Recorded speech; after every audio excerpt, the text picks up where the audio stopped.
पाकिस्तान में लोग खाने के लिए एक दूसरे से लड़ रहे हैं और आटा खरीदने के लिए ट्रक्स के पीछे भाग रहे हैं।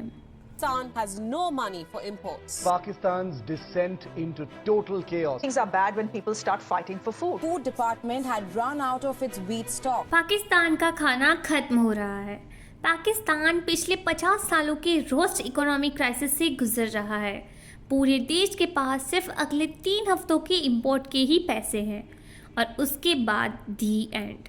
पाकिस्तान पिछले 75 सालों से भिखारी की तरह पेश आ रहा है। ऐसा मैं नहीं, खुद पाकिस्तान के पीएम शहबाज शरीफ ने कहा है। पाकिस्तान की हालत इतनी ख़राब हुई कैसे और इससे हमें यानी इंडियंस को क्या फ़र्क पड़ता है? क्या अगर 1947 में पाकिस्तान भारत से अलग ना हुआ होता तो आज सिचुएशन शायद अलग होती? इन सब सवालों के जवाब जानने के लिए इस वीडियो को अंत तक ज़रूर देखिएगा। पॉइंट नंबर 1, पाकिस्तान मदद के लिए भीख क्यों मांग रहा है? कौम से अपील करूंगा कि हम चाय की एक प्याली 2 प्यालियां कम कर दें। जो चाय हम इंपोर्ट करते हैं वो भी हम उधार लेकर इंपोर्ट करते हैं। आपने कुछ समय पहले शायद ये वीडियो देखा होगा जिसमें पाकिस्तानी मिनिस्टर चाय कम पीने के लिए कह रहे हैं क्योंकि पाकिस्तान चाय इंपोर्ट करता है और आज उनके पास चाय इंपोर्ट के लिए भी पैसे नहीं हैं। पाकिस्तान में राशन की चीज़ों के दाम दिन ब दिन बढ़े रहे हैं। इन्फ्लेशन जो सामान्य तौर पर 4 से 6% होता है वो अब 30% तक पहुंच गया है। यानी पिछले साल जो चीज़ें 100 रुपये में मिल रही थी आज सेम चीज़ों के लिए 130 रुपये लगेंगे। प्याज जैसी सामान्य सब्जियां आज 5 गुना महंगी है। मॉल्स एंड मार्केट्स को ये इंस्ट्रक्शन है कि 8:30 के पहले सारी बत्ती बुझा देनी होगी क्योंकि इलेक्ट्रिसिटी ख़त्म हो रही है। पाकिस्तान एम्बेसी की वॉशिंगटन में एक प्रॉपर्टी है जिसे अब पाकिस्तान बेचना चाहता है ताकि थोड़े से पैसे आ सके। अब समझते हैं कि पाकिस्तान में आर्थिक संकट का क्या कारण है। पाकिस्तान बैक टू बैक मुसीबतों का सामना कर रहा है। राजनैतिक संकट, आर्थिक संकट और क्लाइमेट डिजास्टर। शुरुआत से समझते हैं।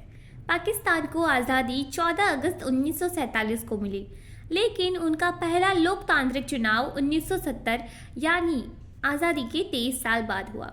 1947 से लेकर आज तक यानी 2023 तक पाकिस्तान ने 29 प्राइम मिनिस्टर देखे हैं और इनमें से किसी भी प्राइम मिनिस्टर ने अपनी पूरी टर्म यानी 5 साल भी पूरे नहीं किए।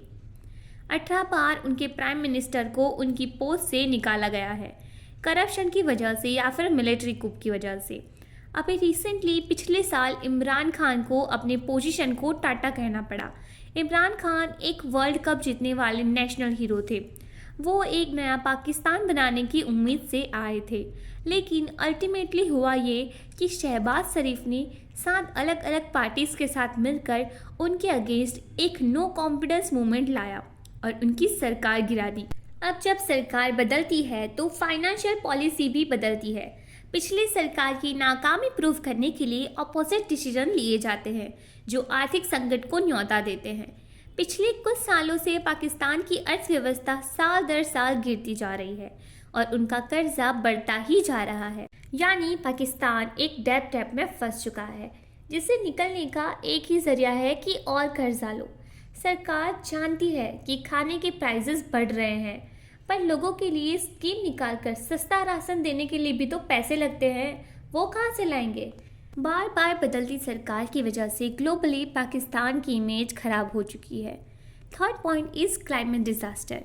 पिछले साल पाकिस्तान के कई एरियाज में बाढ़ आई और इसकी वजह से $30 बिलियन का नुकसान हुआ। ये एक पहले से ही स्ट्रगल कर रहे देश के लिए बहुत बड़ी अमाउंट है। पाकिस्तान आज एक स्टॉर्म सिचुएशन में है। 3 अलग अलग डायरेक्शन से आने वाले प्रॉब्लम्स की वजह से पाकिस्तान स्ट्रगल कर रहा है और तो और पाकिस्तान को तालिबानों से भी खतरा है। पाकिस्तान 4 अलग अलग हिस्सों में बढ़ सकता है।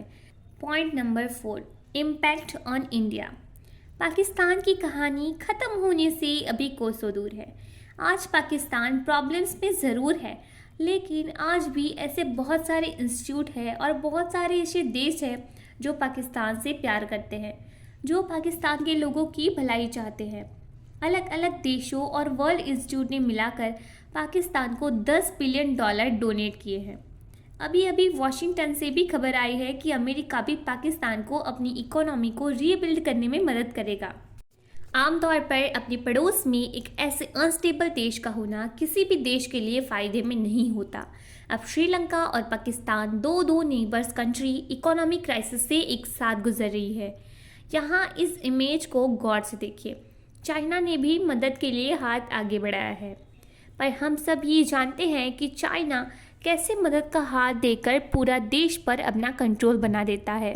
और अगर पाकिस्तान चाइना के कंट्रोल में आता है तो ये इंडिया के लिए बड़ा खतरा भी हो सकता है। पाकिस्तान एक इंटरेस्टिंग पायदान पर है और इस सिचुएशन में पाकिस्तान का फ्यूचर कैसा होगा ये तो वक्त ही बताएगा।